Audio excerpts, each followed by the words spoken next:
नमोऽस्त्वनन्ताय सहस्रमूर्तये सहस्रपादाक्षिशिरोरुबाहवे सहस्रनाम्ने पुरुषाय शाश्वते सहस्रकोटिवधारिणे नमः।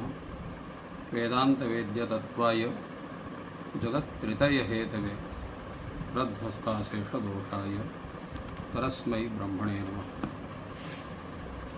शास्त्र चर्चा इस चैनल से संबद्ध सभी विद्वद्गण, सभी जिज्ञासु छात्रवृंद, सहृदय सज्जनवृंद, आप सभी का मनुस्मृति की इस विचार परंपरा में स्वागत है। वर्तमान में हम लोग मनुस्मृति के द्वितीय अध्याय पर चर्चा कर रहे हैं। पूर्व दिन 180 श्लोक तक विचार हुआ था, आज उसके आगे विचार हम लोग कर रहे हैं। स्वप्ने सिक्त्वा ब्रह्मचारी द्विजः शुक्रमकामतः स्नात्वा मर्कमर्चयित्वा त्रिभिः पुनर्मामित्रिचं जपेत्। इसका तात्पर्य है कि ब्रह्मचारी को सर्वथा वीर रक्षण अत्यंत आवश्यक है, जैसा पूर्व में कहा गया है। परंतु न चाहते हुए भी अगर द्विज ब्रह्मचारी का वीरपात स्वप्न में हो जाए तो उसके लिए प्रायश्चित्त क्या करना चाहिए, ये प्रश्न उठता है। तो उसके लिए कहा गया कि अगर ऐसी अवस्था में अगर स्वप्न में उसको वीर्यपात हो जा रहा है, न चाहते हुए भी, बिना इच्छा के, किसी कारणवश, तो सर्वप्रथम उसको तत्काल स्नान करना चाहिए। स्नान करने के बाद भगवान सूर्य का उसको पूजन करना चाहिए और 3 बार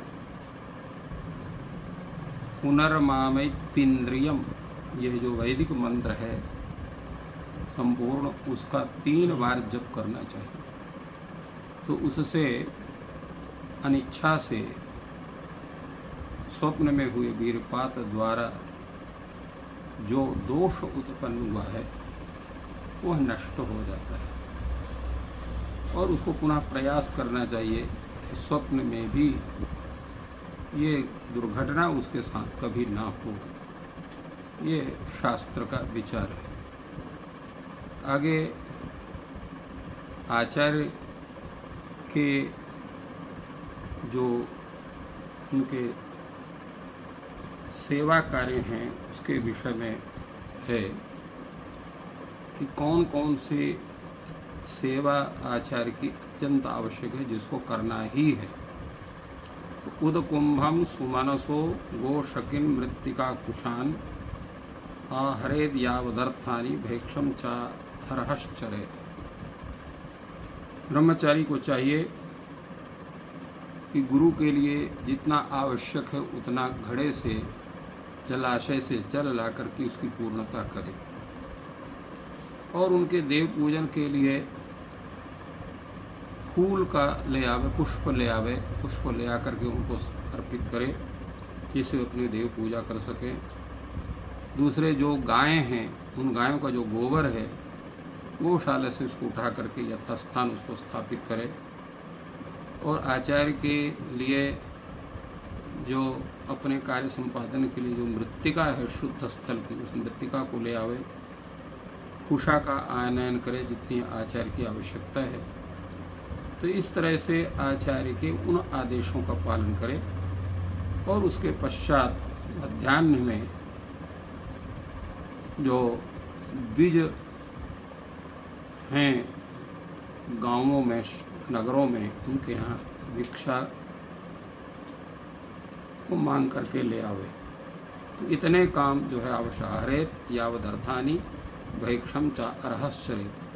भिक्षा के लिए प्रतिदिन के लिए कहा गया है कि भिक्षा के लिए प्रतिदिन भिक्षा अर्चन करना है, वो आवश्यक है। और गुरु से संबद्ध जो इतने कार्य हैं, जल का आनयन, पुष्प का आनयन, गोबर को उठाना और मिट्टी ले आना तथा कुश ले आना, जितनी आवश्यकता गुरु को है उतना वो भी करे और साथ साथ में भिक्षाचरण भी करे। अब यहाँ पर भिक्षाचरण कहाँ करना चाहिए, जैसे हमने कहा कि द्विजों के यहाँ भिक्षाचरण करे, और कहाँ भिक्षाचरण उसको नहीं करना चाहिए। तो वेद यज्ञैरहीनानां प्रशस्तानां स्वकर्मसु ब्रह्मचर्या करेद भैक्षम गृहेभ्यः प्रयतोन्मुखम्। भिक्षाचरण उसको ऐसी जगह करना है जो वेदाध्ययन तथा जो पंच महायज्ञ हैं, उन पंच महायज्ञों का प्रतिदिन जिनके यहाँ आचरण किया जाता हो। वो पंच महायज्ञ हैं देवयज्ञ, पितृयज्ञ, अतिथि यज्ञ, बलि वैश्वदेव, और जो है ब्रह्म यज्ञ। तो इन यज्ञ, ये 5 यज्ञ जो मुख्य हैं, जिनके विषय में पूर्व में बतलाया गया है, वो जिनके यहाँ प्रतिदिन जिनका आचरण होता हो, ऐसे श्रेष्ठ कर्म करने वाले जो द्विजगण हैं, उनके यहाँ उस जितेंद्रिय ब्रह्मचारी को प्रतिदिन भिक्षा लावे। अब यहाँ पे प्रश्न होता है कि ऐसे लोगों के यहाँ क्यों भिक्षाचरण करना चाहिए। तो उसका मुख्य तात्पर्य यह है कि उनके यहाँ का जो अन्न है वो पवित्र होता है, और उस पवित्र अन्न का भक्षण करने से वेदाध्ययन करने वाला जो ब्रह्मचारी है उसके मन की, बुद्धि की शुद्धि होती है, और वो उसकी भिक्षा से संप्राप्त अन्न का भोजन करने से उसकी बुद्धि हमेशा शुद्ध रहती है, अशुद्ध नहीं होती है, क्योंकि अन्न दोष भी लगता है।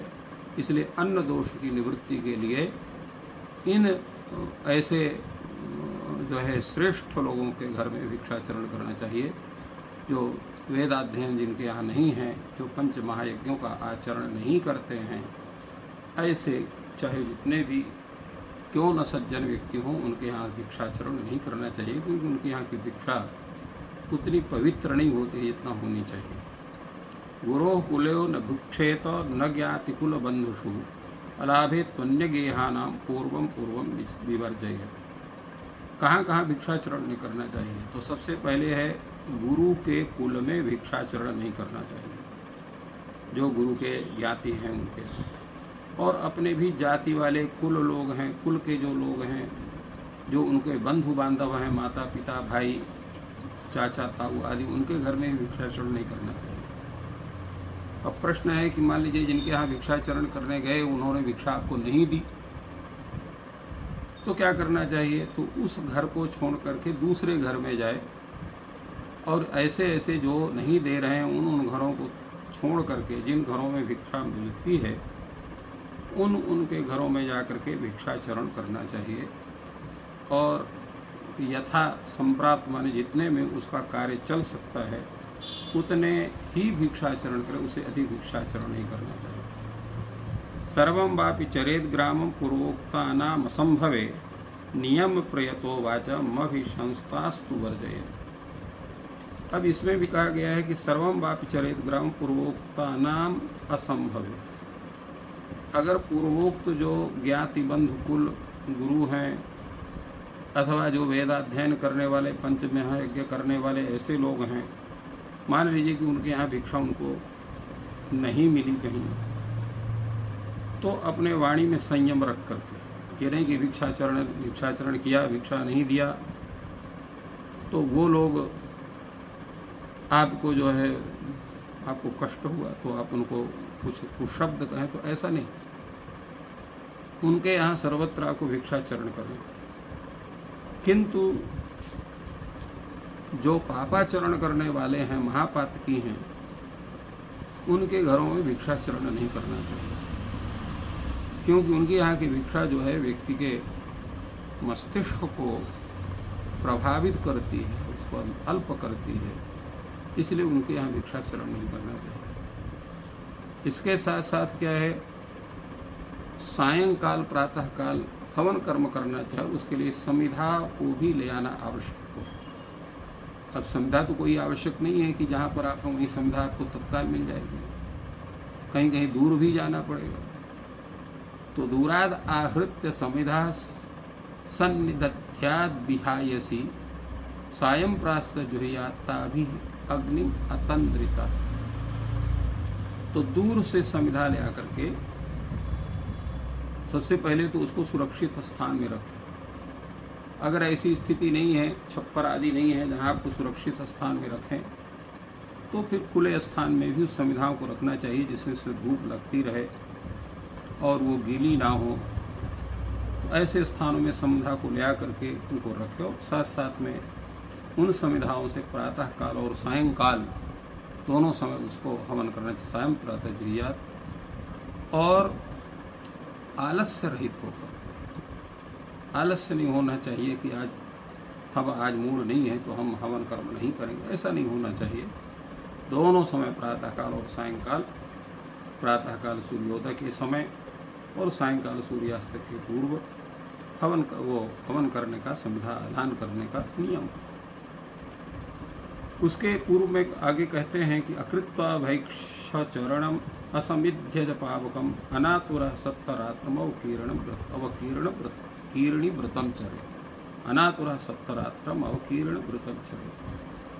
अब ऐसी स्थिति कभी आ गई कि भिक्षाचरण नहीं कर पाए और हवनादि कर्म भी नहीं कर पाए और निरोग है, ऐसा नहीं है कि उसको रोग नहीं हुआ है कोई, तो ऐसी अवस्था में अगर वो 7 दिन तक ऐसी स्थिति उसकी रह गई कि निरोग होता है ब्रह्मचारी न तो भिक्षाचरण किया, न तो सायंकाल और प्रातःकाल हवन कर्म किया, तो ऐसे व्यक्ति को अवकीर्ण नामक व्रत का आचरण करना चाहिए।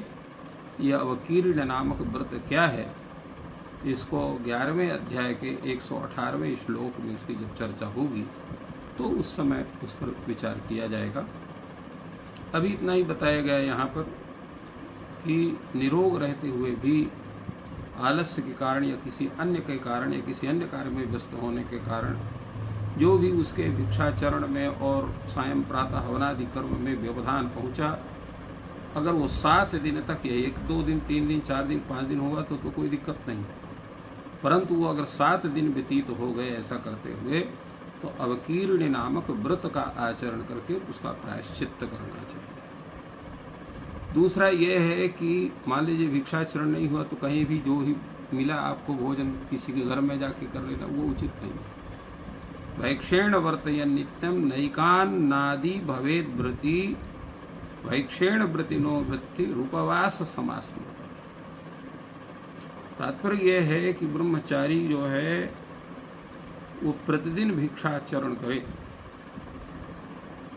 तो किसी एक अन्न का भोजन न करे। जैसे अनेक अन्न उसको भिक्षा में मिलते हैं, तो सभी अन्नों का वो जो हविष्यान्न है उनका वो भोजन उस ब्रह्मचारी करना चाहिए। और भिक्षाचरण के द्वारा संप्राप्त भोजन करने वाला भी व्रत जो ब्रह्मचारी है उसका यह व्रत उपवास के समान माना गया है। वो भिक्षाचरण में संप्राप्त जो अन्न है उसके भोजन से ही उसका वो व्रत जो है वो पूर्ण माना जाता है। और ये पूरा विचार बड़े ही सुंदर ढंग से मनुस्मृति के में ये ब्रह्मचारी के लिए बतलाया गया है।